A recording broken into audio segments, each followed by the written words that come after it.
دوسرا جن نالائق کو دیکھا، یہ اہل حدیث کے چھوٹے چھوٹے ننھے منھے چوزے ہیں جو ابھی نکل پڑے ہیں۔ ابھی میں ایک چوزے کو دکھا رہا ہوں، بامبے میں شاید اس کو نہیں دکھایا، پہلی بار میں دکھا رہا ہوں، اور میں اس کو دکھانا پسند نہیں کرتا تھا اس لیے کہ ایسے چوزوں کا کیا جواب دینا جو 10x10 کے کمرے میں بولنے کی جن کی اوقات ہو، جو میدان میں بھی بولنا نہیں جانتے۔ لیکن مسئلہ کیا ہوتا ہے کہ ہمارے نوجوانوں کا کیا بولنا، موبائلوں میں انہی منوسوں کو کیوں لے کے گھومتے پتہ نہیں۔ ارے بھائی، جو ہمارے علماء ہیں ان کی تقاریریں رکھو بھائی، ان کی سنو، کیا ہمارے علم کی کمی ہے؟ اب وہ ان کو رکھتے، ارے یار اس نے کیا بول دیا، بڑا اچھا بول دیا۔ ارے کیا اچھا بولا خاک، تمہیں کچھ پتہ ہی نہیں ہو کیا بول رہا ہے جاہل۔ اس کا نام ہے محمد فیض، یہ ابھی بالکل نوزائیدہ بچہ ہے اہل حدیث جماعت کا، ذرا اس کو سنیے کیا کہتا ہے۔ نبی اکرم صلی اللہ علیہ وسلم نے ایک دعا کی، اور دعا کی اللہ میں اپنے والدین کی قبر کی زیارت کروں۔ آپ صلی اللہ علیہ وسلم فرماتے ہیں مجھے اس کی اجازت نہیں ملی۔ اس کے بعد آپ ایک مرتبہ فجر پڑھے اور صحابہ کو جمع کیا اور کہا اب تم خبروں کی زیارت کیا کرو۔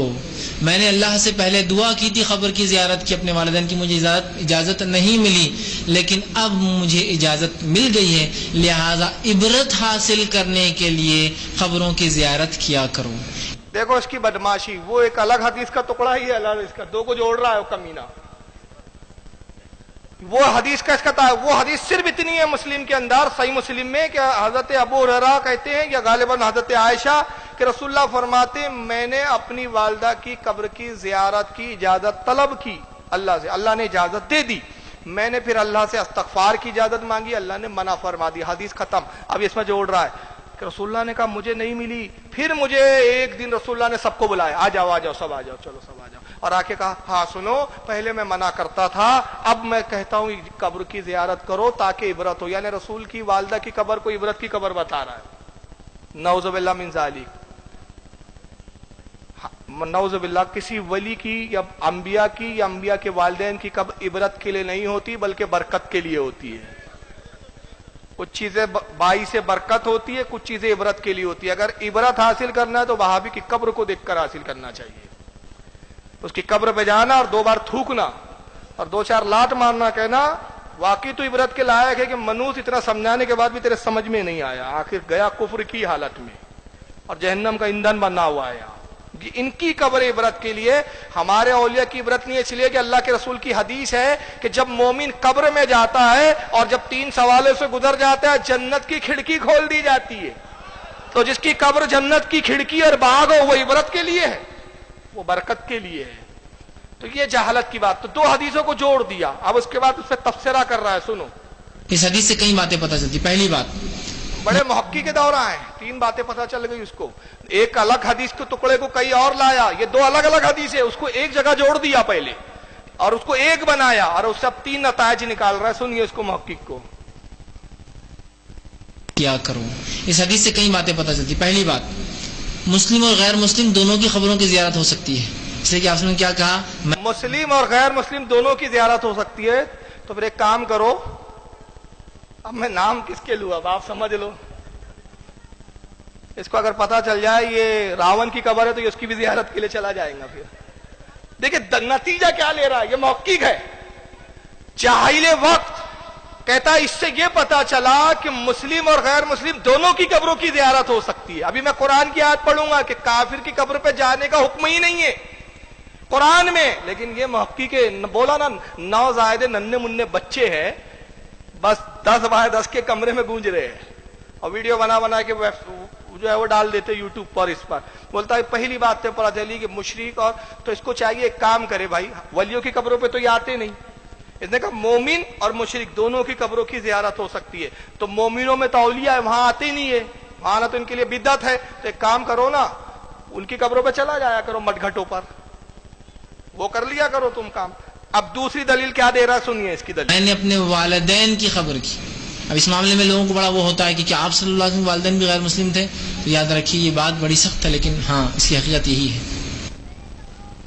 اب اس پہ لوگوں کو بڑا اچنبھا ہوتا ہے، رسول اللہ کے والدین بھی کافر تھے، ہاں بات تو سخت ہے لیکن حقیقت یہی ہے۔ ہم بھی کہتے ہیں، اس پر بھی لوگوں کو اچنبھا ہوتا ہے کہ وہاں بھی کیسے کافر ہے، تو ہم بھی تو یہ بولتے بات سخت ہے لیکن حقیقت یہی ہے، اور ایسی حقیقت ہے کہ من شک فی کفرہ وذا بہ فقط کفر، کہ یہ ایسی عقیدہ ہے کہ جو ان کے کفر میں شک کرے وہ بھی کافر ہو جائے. اب آئیے اس حدیث کا جواب سنیے. جو یہ استدلال کی صلاحیت ہے ان لوگوں کی کہ نبی پاک صلی اللہ علیہ وسلم نے, اب یہ حدیث تو موجود ہے مسلم کی, میں نے خود حوالہ دے دیا آپ کو صفحہ نمبر اور جلد کے ساتھ, کہ اللہ کے نبی نے, اب دیکھیں اس کے بارے میں علماء نے, جو شارحین حدیث نے جو لکھا ہے وہ کیا لکھا ہے. علامہ زرقانی رحمۃ اللہ علیہ شرح زرقانی میں, امام ابن حجر اسقلانی اور بہت سارے اماموں نے, کئی امام میں کتنے نام بتاؤ, امام جلال الدین سیوطی نے تو 9 رسالے رسول اللہ کے والدین کے ایمان پہ لکھے. کتنے رسالے؟ 9 رسالے لکھے, جس میں ایک اس وقت میرے پاس ٹیبل پہ موجود ہے, مسالک الحنفا فی ولادی المصطفیٰ صلی اللہ علیہ وسلم. یہ ایک رسالہ موجود ہے, عربی زبان میں. یہ تو 9 رسالے لکھے, اس میں اس حدیث کا جواب سارے ائمہ نے دیا کہ اس سے مراد اور مطلب کیا ہے. سنیے, پہلی بات, اگر رسول اللہ کے والدین کی یا والدہ کی قبر نعوذ باللہ کافر و مشرک کی ہوتی تو قرآن کیا کہتا ہے ذرا سن لیجئے. پارہ 10 سورہ توبہ آیت 83 میں اللہ ارشاد فرماتا ہے, وَلَا تُصَلِّ عَلَىٰ أَحَدٍ مِّنْهُمْ مَاتَ أَبَدًا وَلَا تَقُمْ عَلَىٰ قَبْرِهِ. اللہ فرماتا ہے, اور محبوب ان کافروں میں سے کوئی مر جائے تو اس کے جنازے کی نماز ہرگز نہ پڑھنا. وَلَا تَقُمْ عَلَىٰ قَبْرِهِ, اور ان کافروں کی قبر پر کبھی کھڑے مت ہونا. اب سرکار کی حدیث کے جملے ہے کہ سرکار نے کہا میں نے اپنی والدہ کی قبر کی اجازت چاہی تو اللہ نے دے دی. تو اگر اللہ کے رسول کی والدہ کافر تھی تو قرآن کی اس آیت کے مطابق اجازت ہی نہیں ملنا چاہیے تھی. تو اجازت ملنا اس بات کی دلیل ہے کہ وہ مومنہ تھی. اب مغفرت کی دعا کے لیے کیوں روک دیا گیا؟ اس لیے روکا کہ محبوب اگر آپ مغفرت کی دعا کریں گے تو بعد والوں کو بدگمانی ہوگی کہ گناہگار تھی, کافر تھی, اس لیے تو مغفرت کر رہے تھے. تو بدگمانی نہ ہو تو محبوب یہ تو بخشی بخشائی ہے, آپ کو کیوں دعا کرنے کی ضرورت ہے؟ آپ کی ماں ہے, اگر اسے مقام نہ دیں گے تو پھر کسے مقام دیں گے؟ یہ ہے اس کی وجہ, ورنہ کافر ہوتی تو قرآن کہہ رہا ہے, حدیث نہیں کوٹ کر رہا ہوں میں, وَلَا تَقُمْ مِنْ قَبْرِهِ عَلَىٰ قَبْرِهِ. محبوب اب کسی کافر کی قبر پر ہرگز کھڑے نہ ہونا. تو یہ آیت کب ہوئی؟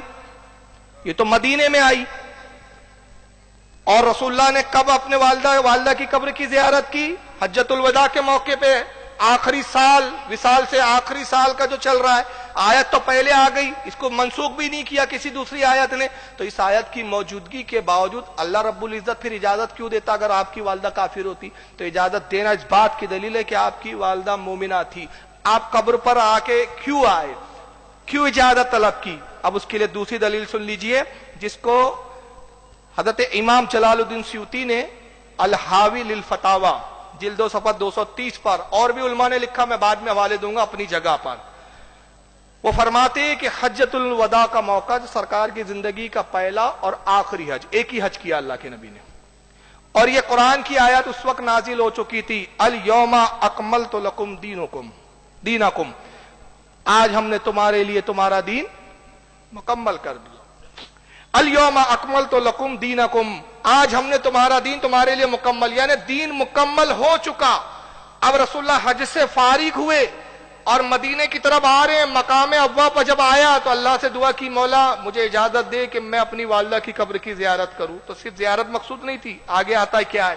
اللہ نے فرمایا محبوب جو آپ چاہتے ہو کیجئے, جو آپ چاہتے ہیں کیجئے. تو نبی کیا چاہتے تھے؟ نبی قبر پر آئے اور اپنی ماں کو اور اپنے والد کو آواز دی, دونوں اپنی اپنی قبروں سے زندہ ہوئے. یہ مقصد تھا. اور اس کے بعد آپ نے اپنی والدہ کو سلام کیا اور کہا امی جان میں آپ کا بیٹا محمد صلی اللہ علیہ وسلم, میں نبی بنا کے مبعوث کیا گیا ہوں. آپ پچھلی امت میں اٹھائی جاتی, میں چاہتا ہوں کہ اس امت میں اٹھائی جائے, میرا کلمہ پڑھ لیجئے تاکہ اس امت میں اٹھنے کا آپ کو شرف حاصل ہو. دونوں کو کلمہ پڑھایا اور اس کے بعد پھر دونوں اپنی قبروں میں آرام فرما گئے. یہ تھی حکمت. اور مغفرت سے اس لیے روکا گیا, محبوب مغفرت کی دعا مانگوں گے تو لوگ سمجھیں گے کہ کافر تھے تبھی مغفرت کی دعا مانگ رہے تھے. لیکن اب اس پر بھی ان کو بڑی پریشانی ہوئی تو امام جلال الدین سیوطی پر ہی طنز شروع کر دیا انہوں نے. اب چونکہ امام جلال الدین سیوطی نے لکھا تو پیٹ کا غبار, بلبلے اٹھے, بھاپ نکلنے لگی, منہ سے بدبو ظاہر ہوئی. تو محمد علی کیا کہتا ہے امام جلال الدین سیوطی پہ چرا کرتے ہوئے, ذرا سن لیجئے اس کو. بہرحال سیوطی صاحب نے بھی اس میں بڑی زیادتیاں کی. وہ کتاب کے اندر انہوں نے جو جھوٹی روایتیں اکٹھی کی, کیونکہ اس فن میں وہ بڑے ماسٹر تھے اس قسم کی روایات لکھنے میں. تو سیوطی صاحب نے اس کتاب کے اندر لکھا کہ آپ صلی اللہ علیہ وسلم نے اپنے ماں باپ کی وفات کے بعد ان کو قبر سے زندہ کیا اور پھر کلمہ پڑھایا دوبارہ، بولے اعوذ باللہ تعالی. تو آپ مجھے بتائیں اگر کوئی مرنے کے بعد زندہ کر کے اس طریقے سے فرضی طریقے سے کلمہ بھی کسی کو پڑھایا جائے تو کلمہ تو کسی کام کا نہیں ہے اگر وہ کفر پر مرا ہے تو. سورۃ الانبیاء کی آیت نمبر 95 ہے کہ حرام ہے اس بستی کے لیے کہ ہم جسے موت دے دیں کہ وہ قیامت سے پہلے وہ واپس آ جائے. مرا ہوا شخص تو کبھی دنیا میں آ نہیں سکتا. تو اب اس قسم کے واقعات، اور پھر مجھے صد افسوس اس وقت ہوا جب میں نے حافظ ابن کثیر کو سورۃ التوبہ کی آیت نمبر 113 سے 116 کے دوران تفسیر ابن کثیر میں، ابن کثیر المتوفا 774 ہجری، انہوں نے بھی یہ روایتیں نقل کی، اور امام طحاوی المتوفا 321 ہجری اور امام قرطبی المتوفا 668 ہجری، ان کے حوالے سے یہ کہا کہ آپ تو ماں باپ کی بات کرتے ہیں، حضور نے تو ابو طالب کو بھی دوبارہ زندہ کر کے کلمہ پڑھایا تھا. اور حافظ ابن کثیر کہتے ہیں کہ ان روایتوں کی اگر صحت کو صحیح بھی مان لیا جائے تو کوئی مسئلہ نہیں ہے. مسئلہ کیوں نہیں ہے؟ تو قرآن کے خلاف چلی جائیں گی سورۃ الانبیاء آیت نمبر 95. یہ تو روایتیں ثابت ہی نہیں ہیں، بالکل جھوٹی روایتیں ہیں. قرآن کو تو ایسا ماڈل بنا لیا، بار بار اٹھا کے دکھاتے ہیں. اب دیکھیے اس کی دلیل. پہلے تو امام جلال الدین سیوطی پہ اس نے تنقید کی، اور تنقید کرتے ہوئے کہا تھا کہ سیوطی صاحب نے، دیکھیے اپنے مولویوں کے لیے تو شیخ علامہ مولانا، لیکن امام زمانہ ہے وہ امام جلال الدین سیوطی، اور جن کا جب بھی نام اعلی حضرت نے اپنی کتاب میں لیا تو کیسا لکھا ہے پتہ ہے؟ جلالت العلم، حافظ الخاتم الحفاظ، یہ القابات لکھے اعلی حضرت نے. اور ان کی شان کیا تھی معلوم ہے؟ 63 مرتبہ بیداری میں رسول اللہ کو کی زیارت کی ہے، بیداری میں. یہ ہے امام جلال الدین سیوطی کا مقام. مگر ان کی بد زبانی دیکھو. اب جو نبی کا ادب نہ کر سکے وہ اماموں کا کیا کریں گے یار. سیوطی صاحب نے جھوٹی روایتیں جمع کی اور اس فن میں بڑے ماہر تھے. ابے تم سے بڑا تو مکار اور جھوٹا روئے زمین پر کوئی پیدا نہیں ہوا.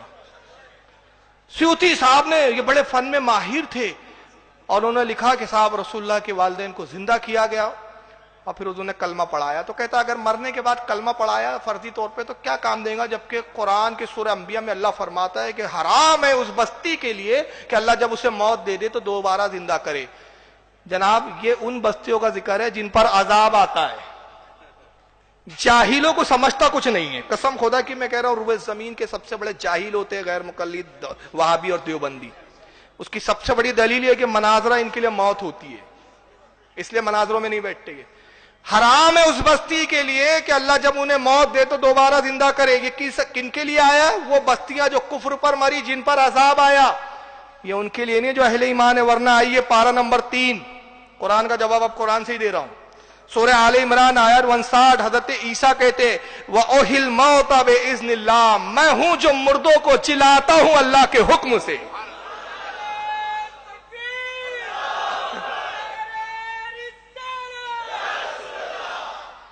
جب زندہ ہوا تو مرنے کے بعد آیا کہ نہیں آیا دوبارہ؟